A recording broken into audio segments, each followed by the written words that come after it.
Good morning all partners. दोस्तों आज हम लोग बात करने वाले हैं स्मार्ट स्टेकिंग के ऊपर में, कुछ रियल चीज़ों के ऊपर में आज हम लोग बात करने वाले हैं। दोस्तों इसके ऊपर में मैं आपको एक चीज़ आपको बताना चाहूँगा। जो हम लोगों ने कल स्मार्ट की स्टेकिंग यहाँ पे करी है, हम सभी जानते हैं कि स्मार्ट की स्टेकिंग 2.0 की ऑलरेडी लाइव हो चुकी है। तो यहाँ पे हमारे साथ में दो चीज़ें हैं, एक एनर्जी और एक बैंडविथ। सबसे पहले मैं थोड़ा सा ब्रीफली इसके बारे में आपको बताना चाहूँगा, क्योंकि आप लोगों को पता होना चाहिए कि एनर्जी क्या होती है और बैंडविथ क्या होती है।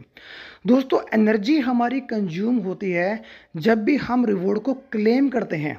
आपके पास में बिजनेस स्पिट्स है, आपके पास में रेड है, आपके पास में ग्रीन है, आपके पास में गोल्ड है, जितने भी आपके पास में पूल्स हैं और उन पूल्स के थ्रू आप रिवॉर्ड क्लेम करते हैं तो वहाँ पे एनर्जी कंज्यूम होती है। तो सिंपली उस एनर्जी के अंदर में क्या होता है कि आपका स्मार्ट कॉइन वहाँ पे आपका यूज होता है। यदि आप यहाँ पर अपनी स्टेकिंग करोगे, यदि ये यहाँ पे आपने स्टेकिंग लगभग, मैं एग्जांपल आपको देना चाहूँ तो 20 से 25-30 हज़ार यदि आप स्मार्ट कॉइन की स्टेकिंग करेंगे तो दोस्तों आप एक बार लाइव खुद चेक कर लेना। यदि आपने 25-30 हज़ार की स्मार्ट कॉइन की यहाँ पे स्टेकिंग कर दी है और आपके पास में जितने भी पूल्स हैं, आप उन पुल के अंदर में से रिवॉर्ड क्लेम करोगे तो आपका एक भी स्मार्ट कॉइन आपका खर्च नहीं होगा, एक भी सिंगल वन भी। क्योंकि कल दोस्तों हमने एक दो आईडीज़ पे एक बार लाइव एक्सपेरिमेंट भी चेक किया है कि यदि कम से कम 25-30 हज़ार आप मान के चलिए, यदि आप 25,000 यदि आप स्मार्ट कॉइन को एनर्जी में फ्रीज करते हैं तो आपके पास में चाहे 3 पुल हो, आप 4 पुल हो, आप किसी भी पुल का रिवॉर्ड क्लेम करेंगे, आपका एक भी स्मार्ट कॉइन नहीं लगेगा। तो ये दोस्तों बहुत बड़ी बात है। और अब बात करते हैं हम लोग बैंडविथ की। बैंडविथ के अंदर में दोस्तों बैंडविथ कहाँ पे यूज होगा? नॉर्मल जो हम लोग ट्रांजैक्शन करते हैं, जैसे कि एग्जांपल स्मार्ट का हमने ट्रांजैक्शन किया, भाई मैं अपने वॉलेट टू वॉलेट यदि मैं कोई भी ट्रांजैक्शन करता हूँ नॉर्मल, रिवॉर्ड के अलावा मैं कोई भी ट्रांजैक्शन करूँगा तो वो मेरा बैंडविथ में जाएगा। तो वहाँ पे भी आपको पता है कि स्मार्ट कॉइन की फीस लगती है, कभी 500 स्मार्ट कॉइन लग जाते हैं, कभी 700 लग जाते हैं। तो वो अलग अलग अकॉर्डिंग टू वॉल्यूम पे कितना बड़ा हम ट्रांजैक्शन कर रहे हैं तो उतना बड़ा हमारा स्मार्ट कॉइन वहाँ पे कंज्यूम हो जाता है। तो दोस्तों अभी स्टेकिंग का फेज़ 1 है स्मार्ट कॉइन का।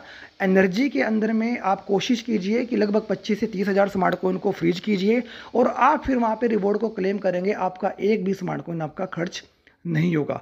तो दोस्तों कल जो एलेक्स सर का ऑडियो मैसेज आया उसके बारे में मैं मोटी मोटी बात आपको बताने की कोशिश करूंगा। कल एलेक्स सर ने ये बताया कि स्टेकिंग जो 2.0 हमारे पास में आया, ये 3 फेजेस के अंदर में होने वाली है। अभी आपको एनर्जी और बैंडविथ के अंदर में ही आपका फ़ायदा होने वाला है, क्योंकि यहाँ पे आपका स्मार्ट कॉइन जो आपको लग रहा था, जो आप रिवॉर्ड क्लेमिंग कर रहे थे, या रिवॉर्ड क्लेमिंग करने पर आपका लगभग 1100 स्मार्ट कॉइन आपका खर्च हो रहा था, तो by the help of energy आज by the help of energy आपका ये स्मार्ट कॉइन आपका बच जाएगा, तो आप स्मार्ट कॉइन को बचा पाओगे। दूसरा फेज आता है स्टेकिंग का।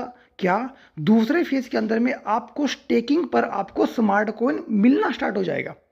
अभी तो क्या है कि अभी हमें सिर्फ एनर्जी और बैंडविथ से ही बेनिफिट हो रहा है कि हमारा स्मार्ट कॉइन यहाँ पे खर्च नहीं हो रहा है।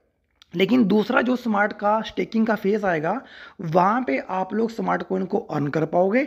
और जो तीसरा फेज़ आएगा आपका स्टेकिंग का, मे भी वहाँ पे स्मार्ट पुल आपके सामने आ जाएगा और स्मार्ट पुल के माध्यम से भी आप स्मार्ट को अर्न कर पाओगे। तो दोस्तों ये स्टेकिंग के बारे में कुछ चीज़ें थी कि एनर्जी क्या होती है, बैंडविथ क्या होती है, और आप लोग कम से कम अपने वॉलेट के अंदर में 25 से 30 हज़ार स्मार्ट कॉइन को स्टेक कीजिए, जिससे कि आप अपने रिवॉर्ड को क्लेम करेंगे तो आपका एक भी स्मार्ट दोस्तों यहाँ पे कंज्यूम नहीं होगा, एक भी स्मार्ट आपका यहाँ पे खर्च नहीं होगा।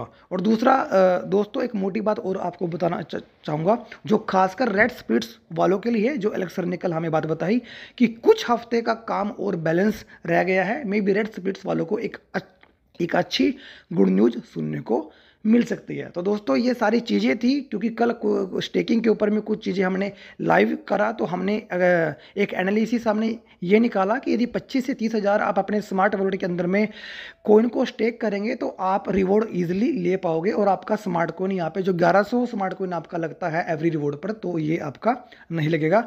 बस थोड़ा सा चेक करना ये रह गया है कि यदि हम डेली क्लेम करते हैं क्या डेली हमारा स्मार्ट कॉइन नहीं लगेगा, तो ये चीज़ें हमें हमारी चेक करनी रह गई है। तो ये चीज़ें भी हम आपको जूम सेशन के अंदर में या हम अपने वीडियो के अंदर में आपको बता देंगे। तो दोस्तों thank you so much, have a great day, bye bye, take care.